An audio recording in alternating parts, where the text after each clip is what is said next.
Interview करने के फ़वाइद। Interview करने के फ़वाइद में सबसे पहले आपके अंदर सेल्फ़ कॉन्फिडेंस आता है, आपको अपने ऊपर बिलीफ आता है कि आप इंटरव्यू कर सकते हैं। दूसरा, आपको यकीन आता है जब आपको कोई ओके कर देता है। अगर आप किसी पाकिस्तान के प्रेसिडेंट का इंटरव्यू कर रहे हैं तो आपके अंदर इतना कॉन्फिडेंस होना चाहिए कि आप उसको फेस कर सकें। तो जैसे जैसे आप लोगों का इंटरव्यू करते जाते हैं वैसे वैसे आपके अंदर कॉन्फिडेंस बढ़ता जाता है और आपके अंदर ताकत आती जाती है कि आप लोगों को फेस कर सकते हैं। तो सबसे पहले आपको कॉन्फिडेंस मिलता है। नंबर 2, आपको इल्म मिलता है। जब आप किसी वाइज़ आदमी के साथ इंटरव्यू करते हैं या किसी ऐसे आदमी के साथ इंटरव्यू करते हैं जिसके ख़यालात आपके ख़यालात से बिल्कुल अलग हैं, तो आपको उससे सीखने को मिलता है। आप किसी ऐसे आदमी के साथ इंटरव्यू करते हैं जिसके ख़यालात आपके ख़यालात मिलते हैं, तो क्या होता है कि फिर आपको यकीन होता है कि आपके ख़यालात अच्छे हैं, आपके ख़यालात और ताकतवर हो जाते हैं, आप में और कॉन्फिडेंस आ जाता है। तीसरा, आपकी कम्युनिकेशन के स्किल्स अच्छे हो जाते हैं, आपके अंदर ताकत आ जाती है कि आप बेहतर अंदाज से अपनी बात को दूसरों को समझा सकते हैं।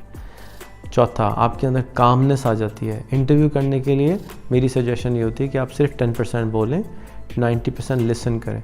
तो जब आप 90% लिसन कर रहे हैं और 10% सुन रहे हैं तो आप एक गौर से सुन रहे हैं, तो आपके अंदर ठहराव आता है, हल्कापन आता है, बहुत अच्छे तरीके से आप उसको अब दूसरे की बात को सुनने की सलाहियत आपके अंदर पैदा हो जाती है। आपका नेटवर्क बड़ा होना शुरू हो जाता है।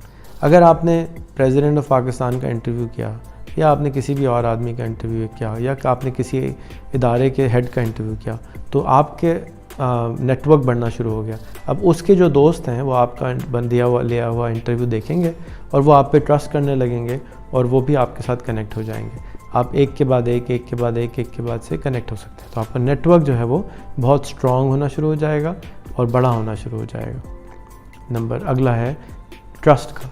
जब भी आप किसी का इंटरव्यू करते हैं और कामली उसकी बात सुनते हैं, ठंडे दिमाग से बात सुनते हैं, गुस्सा नहीं करते, मुस्कुराते हैं, एक्नॉलेज करते हैं, तो क्या होता है कि उनका आपके ऊपर ट्रस्ट आना शुरू हो जाता है कि ये बच्चा अच्छा है, इसकी मेरी बात सुनता है, मुझसे सीखना चाहता है, तो मैं इसको अपना टाइम फ्यूचर में भी दे सकता हूँ। उसके अंदर ट्रस्ट बिल्ड होना शुरू हो जाता है, आपकी कॉन्वर्सेशन मुलाकात हो जाती है एक तरीके से। अगला, आप इन्फ्लुएंसर बनना शुरू हो जाते हैं। आप जब इंटरव्यूज़ करते हैं तो आपकी इन्फ्लुएंस बढ़ना शुरू हो जाती है कि ये एक इन्फ्लुएंसर है। लैरी किंग ने कोई काम नहीं किया सिवाय इंटरव्यूज़ करने के सारी ज़िंदगी, तो लैरी किंग इसीलिए मशहूर हैं और वो इन्फ्लुएंस करते हैं क्योंकि उन लोगों ने देखा कि इन्होंने हज़ारों लोगों का इंटरव्यू किया है, तो इनके पास इल्म होगा उन हज़ारों लोगों का, तो वो जब कोई बात बोलते हैं तो वो हज़ारों लोगों का मजमुआ आगे से बताते हैं। तो आप इन्फ्लुएंसर बनना शुरू हो जाते हैं अपनी फ़ील्ड में या किसी भी फील्ड में जिन लोगों का आप इंटरव्यू करते हैं।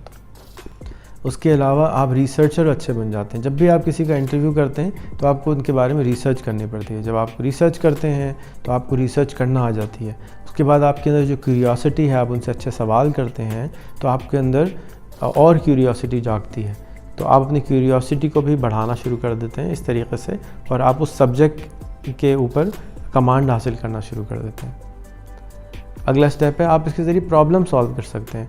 अगर आप एक ही सब्जेक्ट के स्पेशलिस्ट के साथ इंटरव्यू करना शुरू करते हैं, मिसाल के तौर पे पानी का सब्जेक्ट आपने ले लिया और आपने 500 लोगों के इंटरव्यू किए जो सिर्फ पानी के स्पेशलिस्ट थे, तो आपके पास उन तमाम 500 लोगों का नेटवर्क आ गया, आपके पास उन तमाम 500 लोगों का इल्म आ गया, आपके पास वो तमाम सोल्यूशन आ गए जो पानी के मसले को हल कर सकते हैं।